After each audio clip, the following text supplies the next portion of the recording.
of exponents and radicals.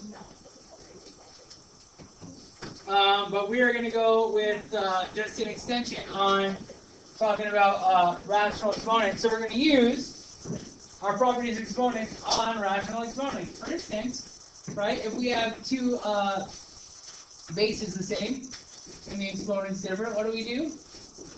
We add those bad mamma jammas.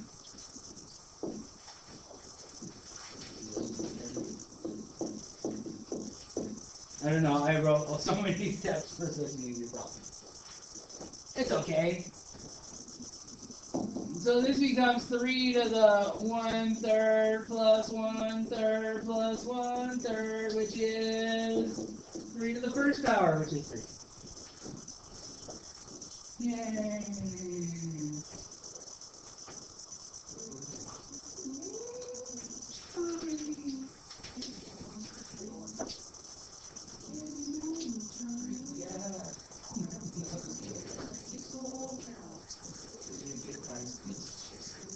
Well, what are we going to do with this, though? These bases aren't the same. Huh? Denominator? You can't. They have a common denominator, though. They have a common denominator. I wasn't ignoring you. I can hear you. I was thinking if they do have a common denominator, so I was thinking, is that really it? Or should there... No.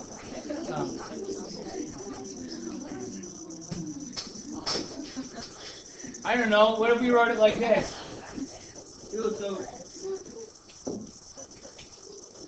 And remember, guys, I don't have to put that 2 there. It's assumed they're square roots. Hey, now I can do something with it. I could call this the square root of 12 times 3. And then that's going to be the square root of 36, which is every time for 6.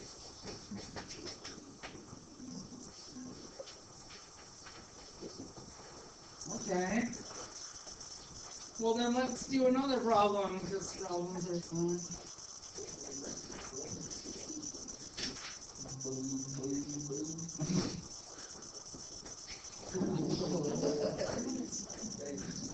So for this one, I'm going to need to multiply these. So this is going to become 64 to the 1/6 power, right? Hey. Spat out. Or I was talking about writing that as the 6 root of 64. I don't know. Probably not. We got to be able to think about these things really interchangeably, okay? You got to say, hey, 64 to the 1/6 power is indeed the 6 root of 64, right? What is the 6 root of 64? 2!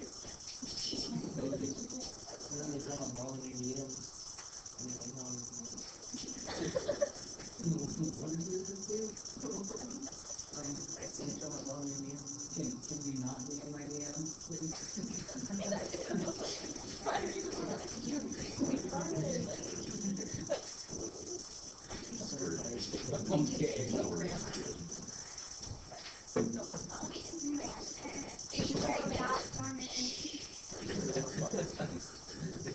Okay. Here we go. So, they're wanting us to apply the properties of radicals. So, don't know why you'd want to do that, because it's the hardest way to do it, but we're going to do it because they told us to. And we like following instructions.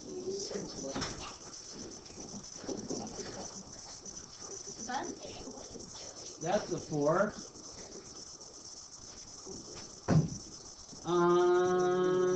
So that's going to be the 4th root of b times b, right? What's the b? Come on, b. So that's b squared. And then we can put it back into radical form. And that becomes b to the 2/4 power, which is b to the 1/2. I'm going to show you the way that you actually should do this. And that is to just add the exponents.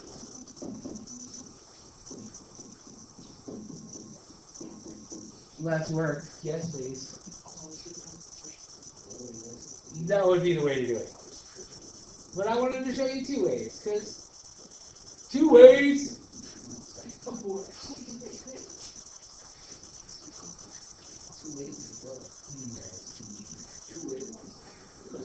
Two is better than 1, right? Okay. That's good. What's the 8 and B?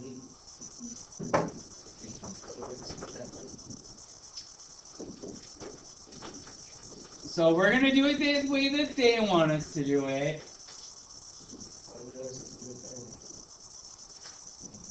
Huh?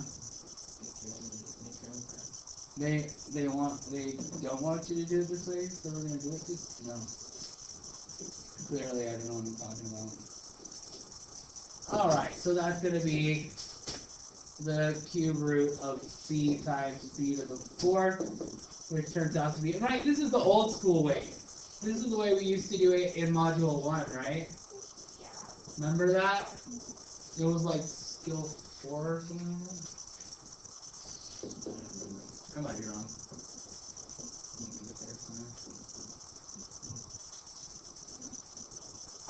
Or alternately, we could just add the exponents, which could be done in one step, right? Like, yeah. What? Like, what? Hey. Oh. We're gonna get to that. You want to look ahead? No, I wasn't. Oh. We'll get to that. Sorry, I'll explain what.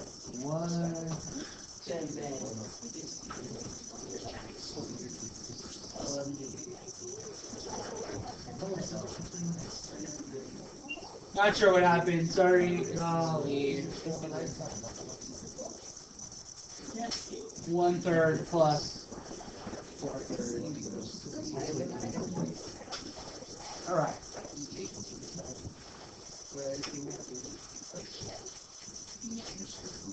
Why you always got ham and no burger, dude?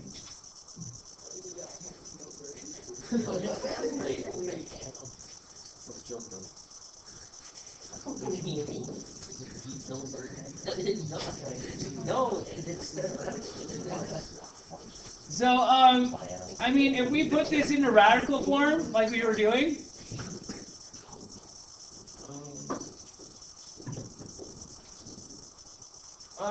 we can't put those together. The roots aren't the same, right?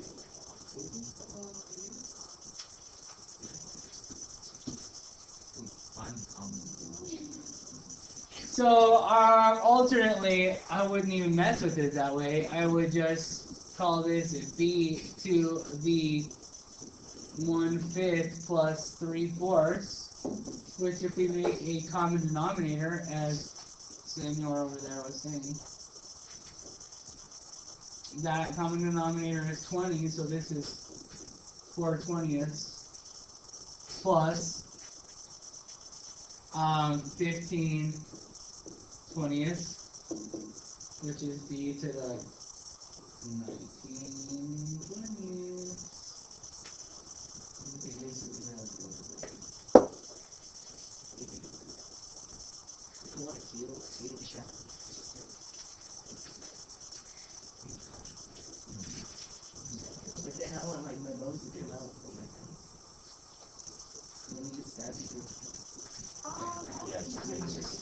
All right, here we go. So now we're going to just do it the right way.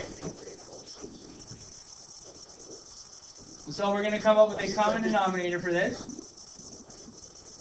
So let's call it b to the 4/6. Actually, I feel like I'm not doing it. Plus. And now, if we're going to have 6 down there, that's going to be 3/6. So that'll be b to the 7/6 power. And we did it. Yay, a fraction. This one we're going to multiply, right? So that becomes b to the negative 2/15 power. And they don't want us to write it as a fraction, right? In the instructions it's telling us to leave it like that, so we'll leave it. We're good. Not too bad, right? Pretty special. So we'll do the same thing with this one. We'll go ahead and add our exponents. So this is 64 to the, my common denominator should be 6. So that's going to be 2/6 plus 9/6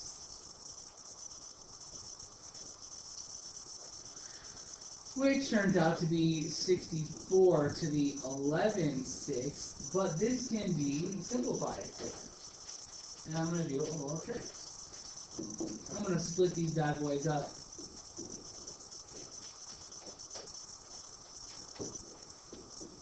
Those two things are equivalent, right?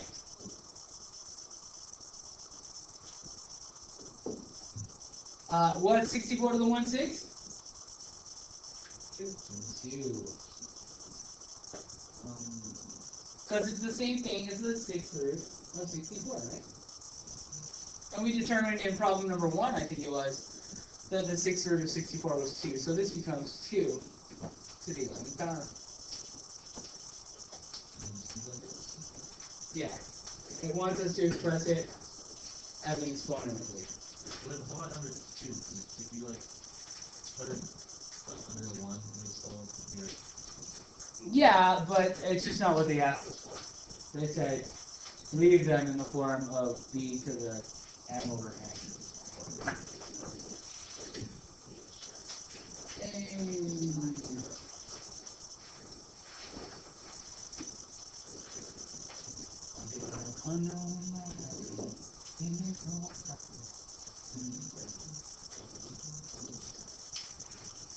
And that's 4 to the 6 halves.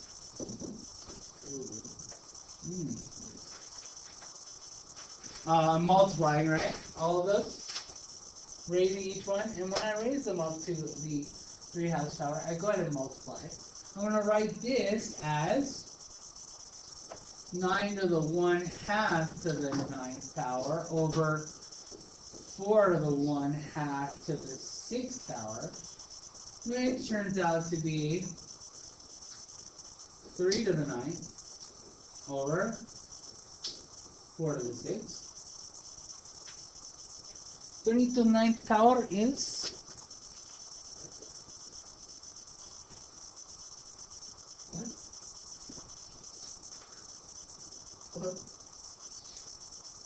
50. Let's see. What do you want?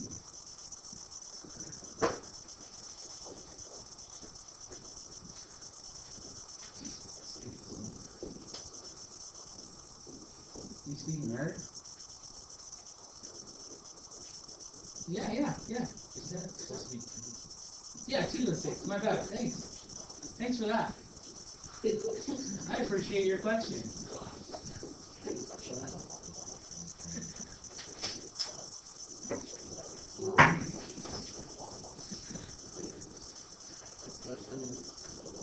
Hey, can that be simplified?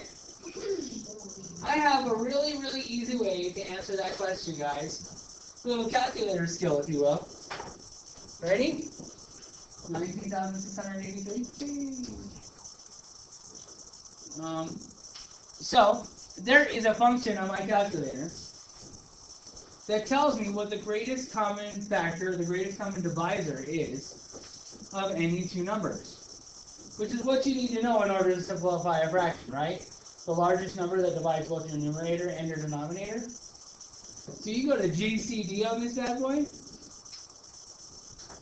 and you hit enter.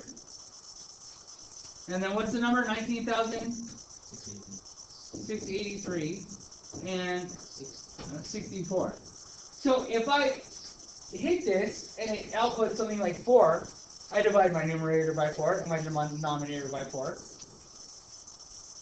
And that'll be my simplified fraction. If it spits out 1, then it's simplified and we leave it, right? So then we can't simplify it, right? Because the greatest common factor, the greatest common divisor of each of those is 1. They don't have any factors in common. Okay. It saves you a lot of time. I didn't learn about that until like way on into college when I was taking 300 level math classes, and my math teacher was like, "Can that be simplified?" He got it with a calculator. And I was like, "What are you doing? Really?" I used to just sit there and divide it by all these different numbers to see, and I was like, 10 minutes later, I'd be like, ah! So yeah, after years of math classes, finally someone was like, "Let's do this easy. Yes. Yes. Glad we're all so close. Okay. So I'm going to write this as 48.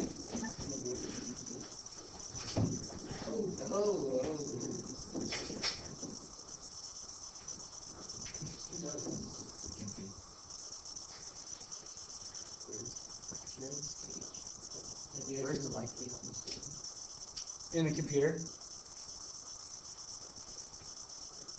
I usually face it over this direction, but secret.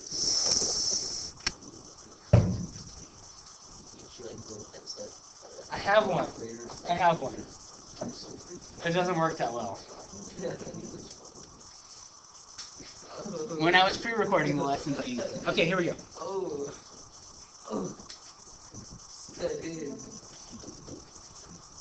So we're going to call that 48 to the 1/2 power times x to the 5/2 power times y to the 4/2 power times e to the 2/2 power.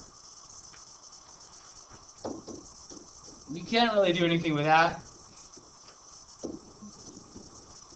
Can't do anything with that. That's y squared, and that bad boy is z. Now let's put it back. So this would be the square root of 48 times x to the 5th. Is it okay that I went that far? I did skip a step. Sorry. My bad. I'm not going to skip the step. So this is the square root of 48 times, and if I write this in radical form, right, it's the square root of x to the 5th, and then that's times y squared times z. Now I'm going to bring my y squared z to the front, and then these two I can put under one radical, which turns out to be 48 x to the 5th. Right?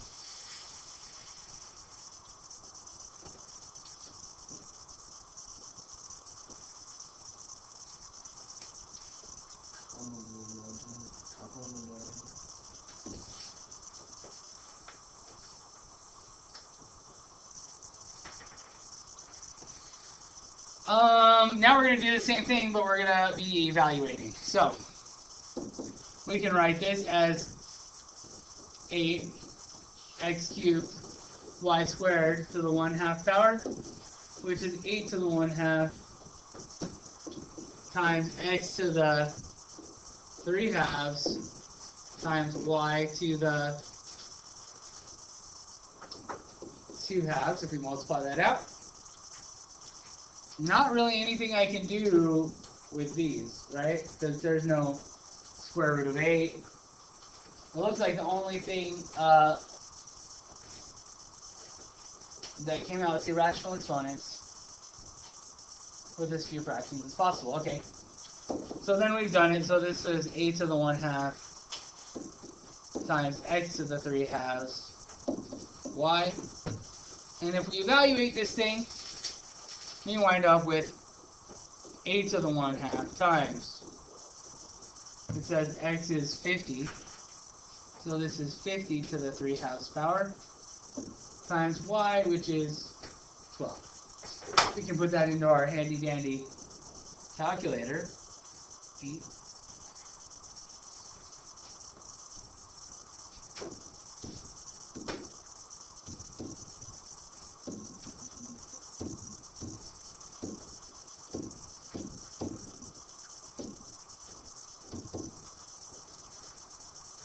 And it assumes if I put nothing in there that I'm multiplying. Yeah. Oh, thank you. Yeah, that's going to give us a weird number. Thank you.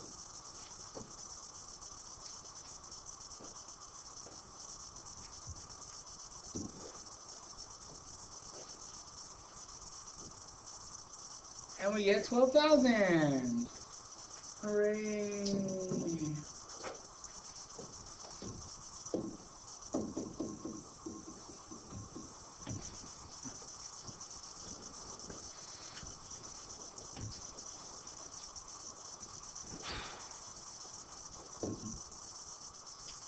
I think this is the last page. Here we go.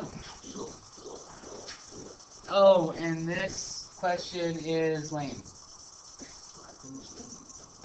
And the reason why is, check it out. If we write it,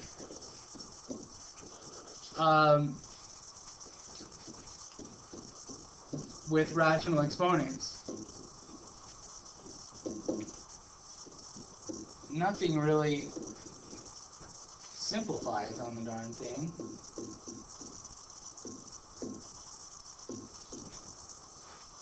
And then they want us to just evaluate it. They want us to plug some numbers in for y and z, and there's really no point in doing that because you guys know how to plug numbers in here. I'm sure you'll find it. All right.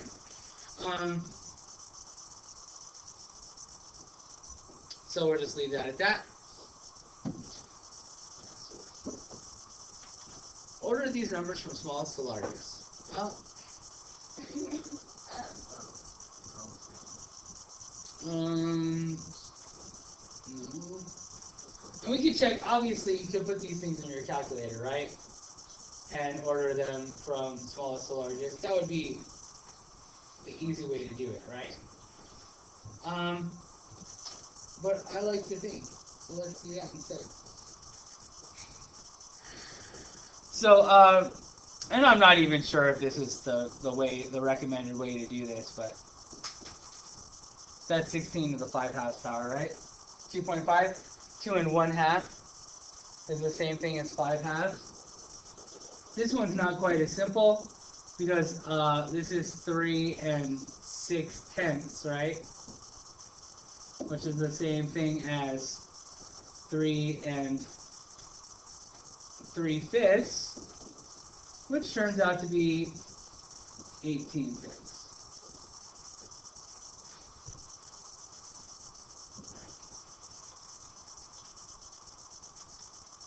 I'm not sure that that's super helpful or not.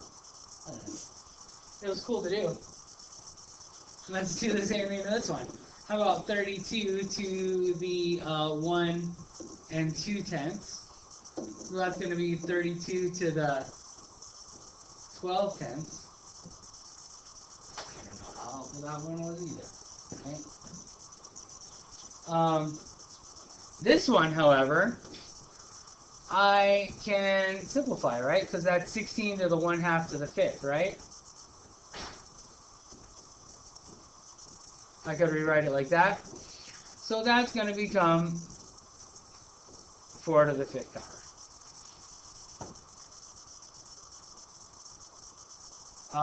Which one do you think is number 1?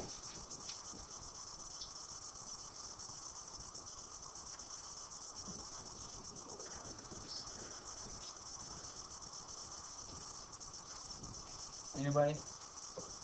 Taylor? Huh?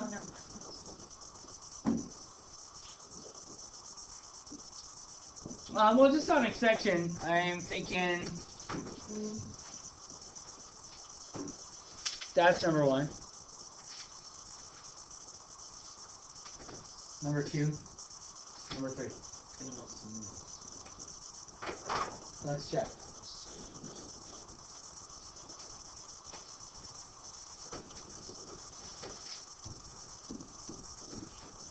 Okay. And what's the other one? 9 to the... What's the exponent?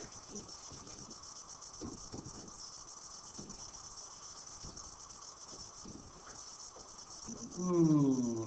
What's the other one?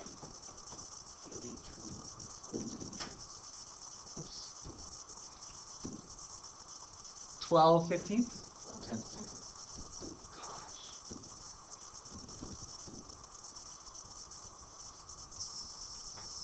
Dang. Huh? No, I knew this one was the smallest one. This one is small. I got these messed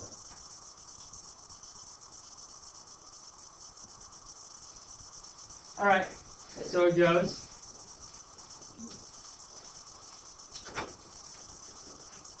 Smallest to largest. Oh, I went backwards anyways. So that's 1, 2, 3.